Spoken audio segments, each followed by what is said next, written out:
Alright,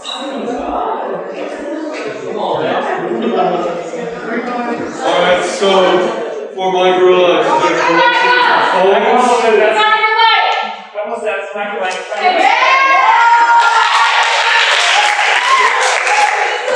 For my gorilla, I did a selection of poems that these two beautiful bastards are going to be reading with me. So, Forrest? Yeah!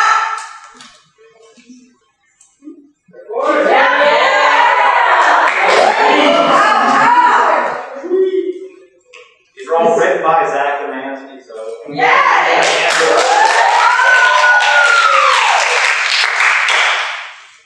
Ranger of the woods. The world does not need you. Like an eagle, never needing the wings of a fish, the true forms of life are now taking control. The trees, cracking tall towers where majestic winged gods observe their fiefdom with stone-carved eyes. With deaf caretakers reclaiming the woods for the ones who were born into it, for those who never left them for gray bones of rock. Quietness becomes the music of ruined cities. The once proud race that dwelt there is dying. Even on the dusk of their existence, they continue their practice of power and hunt each other down. But I remain in the woods, woken from my long slumber to defend and deflect any human that dares dwell under the trees again. The same lies their ancestors told, that the woods are the realms of the gods, and never shall they be harmed. Without their steam tower putting flames into their homes and liquid dark running their war engines, they are weak in muscle and mind. The once great kings of the land are now fresh meat between my feet. They shall crawl for me, cry out to the dead gods that they have slain with their blade of trees. Gaze upon my earthly face, for it is I who you should be praying. The last remnant of anything divine on this godless realm of pain. Land and sea and everything in between have sworn that no man or woman shall plant their feet within their domain, unless their bones are used to create a new earth, where they are nothing but the dirt stuck in between my toes. May the sun set on the kingdom of man, and may the moon rise on the moot of monsters.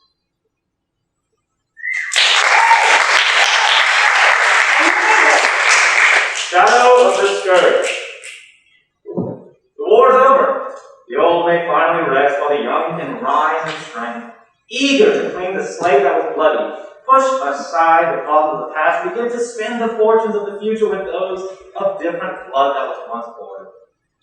The time of the Gallar-born is gone. My father's axe in my armor can now finally rest, buried in the chest piece under the mantle. The very mantle that gives my family warmth. The flames that I used to read stories of yore, witnessing the wide eyes of my daughter and her yacht echoing the name Yellowhorn, ignorant of the fact that he lies before her. But Mordecai the Maker is now her father, the village craftsman and storyteller. A knock burns into the door.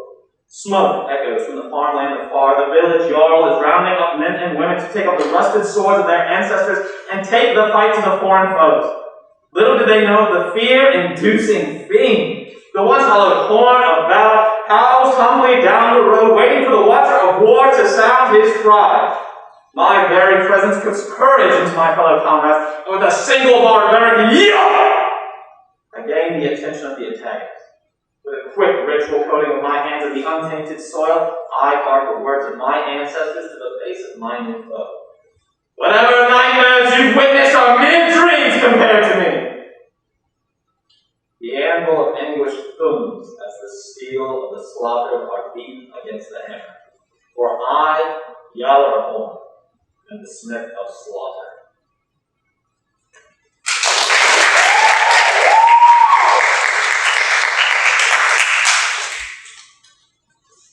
Strangers are friends we don't know yet.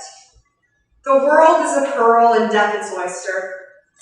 We are forced to look and stare at this barnacle-ridden, dull piece of calcium before its iridescent jewel shines all of its glory to the beholder. Death is a friend we haven't met.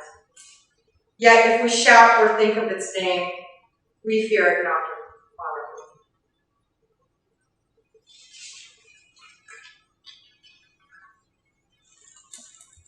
I was always there for you. How should I view this spectacle that lies in front of me, pulling in with an invisible tentacle? I can smell it in her eyes. There is more on her mind. You're reading wrong page. God damn it. Wow. It's in the wrong order, Judy. Oh no, it's back to back. I was always there for you, yet you insisted on being alone. Thought that you were the only one with scars lining the inside of your skin, but you're not. We've all been sick with sin. Call me for a fool. Think I can't spot that frown that hides under the sound of laughter? You can lie to yourself. Avoid looking directly at the truth by taking the sun to your eyes, but even the blind can smell their shame of guilt. But I'm too late. You're hanging by a thick thread, given up on the fight against the current, and began to flow with the wind with little effort. Now I'm truly alone. Not even a letter to keep me company. Only my hate keeps me warm, replacing the heat I once gained from your living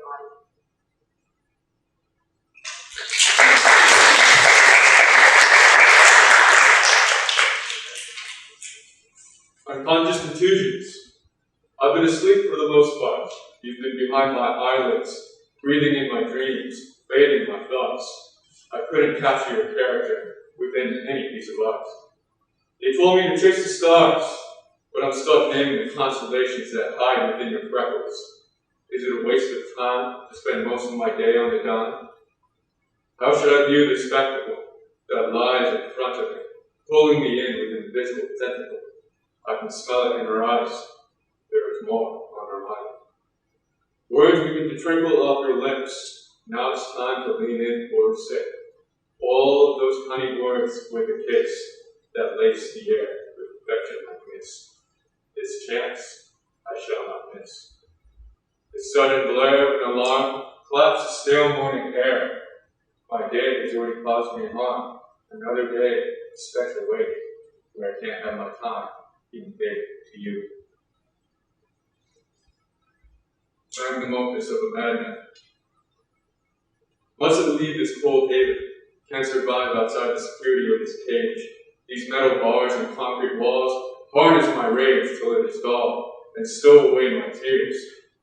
This cell is my womb and grave, with the tombstone displayed as a monument to their sins.